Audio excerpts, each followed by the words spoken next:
Hector Hugh Munro, or Saki, was born in British Burma in 1870 and was educated almost entirely by governesses before being sent to England at the age of 12 to further his education. He would return to India to follow in his father's footsteps as an imperial police officer, but returned to England after several bouts of fever laid him out. Munro began writing historical pieces for British magazines, but soon moved to writing political satire for newspapers. Much of his work contrasts the conventions of Victorian and Edwardian England with ruthless, honest struggles of nature and humanity. Many figures in authority meeting their untimely deaths or downfalls to the whims of nature, his most famous being the interlopers and the toys of peace.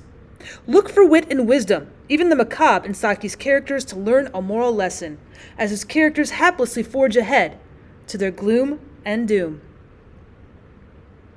The Matchmaker by Saki. The grill room clock struck 11 with respectful unobtrusiveness of one whose mission in life is to be ignored. When the flight of time should really have rendered abstinence and migration imperative, the lightning apparatus would signal the fact in the usual way. 6 minutes later, Clovis approached the supper table in the blessed expectancy of one who has dined sketchily and long ago. "I'm starving," he announced, making an effort to sit down gracefully and read the menu at the same time. "So I gathered," said his host, "from the fact that you are nearly punctual. I ought to have told you that I'm a food reformer. I've ordered 2 bowls of bread and milk for some health biscuits. I hope you don't mind." Clovis pretended afterwards that he didn't go white above the collar line for the fraction of a second. "All the same," he said, "you ought to not joke about such things. There really are such people. I've known people who've met them. To think of all the adorable things there are to eat in the world, and then to go through life munching sawdust and being proud of it. Oh, they're like the flagellants of the Middle Ages, who went about mortifying themselves." "Well, they had some excuse," said Clovis. "They did it to save their immortal souls, didn't they? You needn't tell me that a man who doesn't love oysters and asparagus and good wines has got a soul, or a stomach either. He's simply got the instinct for being unhappy highly developed." Clovis relapsed for a few golden moments into the tender intimacies with a succession of rapidly disappearing oysters. "I think oysters are more beautiful than any religion," he resumed presently. "They not only forgive our unkindness to them, they justify it. They incite us to go on being perfectly horrid to them. Once they arrive at the supper table, they seem to enter thoroughly into the spirit of the thing. Well, there's nothing in Christianity or Buddhism that quite matches the sympathetic unselfishness of an oyster. Do you like my new waistcoat? I'm wearing it for the first time tonight." "Oh, it looks like a great many others you've had lately. Only worse. New dinner waistcoats are becoming a habit with you.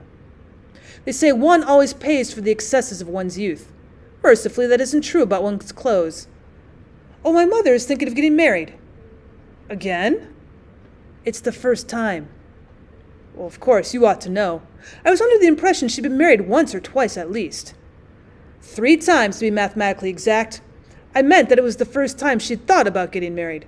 The other time she did it without thinking. As a matter of fact, it's really I who'm doing the thinking for her in this case. You see, it's quite 2 years since her last husband died." "You evidently think that brevity is the soul of widowhood." "Well, it struck me that she was getting moped, beginning to settle down, which wouldn't suit her a bit. The first symptom that I noticed was when she began to complain that we were living beyond our income. All decent people live beyond their incomes nowadays, and those who aren't respectable live beyond other people's. A few gifted individuals manage to do both." "Well, it's hardly so much a gift as an industry." "The crisis came," returned Clovis, "when she suddenly started the theory that the late hours were bad for one, and wanted me to be in by 1 o'clock every night. Imagine that sort of thing for me, who was 18 on my last birthday." "Yeah, on your last 2 birthdays, to be mathematically exact." "Oh, well, that's not my fault. I'm not going to arrive at 19 as long as my mother remains at 37. One must have some regard for appearances." "Perhaps your mother would age a little in the process of settling down?" "Oh, that's the last thing she'd think of. Feminine reformations always start in on the failings of other people. That's why I was so keen on the husband idea." "Did you go so far as to select the gentleman, or did you merely throw out a general idea and trust to the force of suggestion?" "Well, if one wants a thing done in a hurry, one must see to it oneself. I found a military Johnny hanging around on a loose end of the club and took him home for lunch once or twice. He'd spent most of his life on the Indian frontier, building roads and relieving famines and minimizing earthquakes, and all that sort of thing that one does do on the frontiers. He could talk sense to a peevish cobra in 15 native languages, and probably knew what to do if you found a rogue elephant on your croquet lawn. But he was shy and diffident with women, and I told my mother privately that he was an absolute woman-hater. So of course, she laid herself out to flirt all she knew, which isn't a little. And was the gentleman responsive? Oh, I hear he told someone at the club that he was looking out for a colonial job with plenty of hard work for a young friend of his, so I gather that he has some idea of marrying into the family. You seem destined to be the victim of the Reformation after all.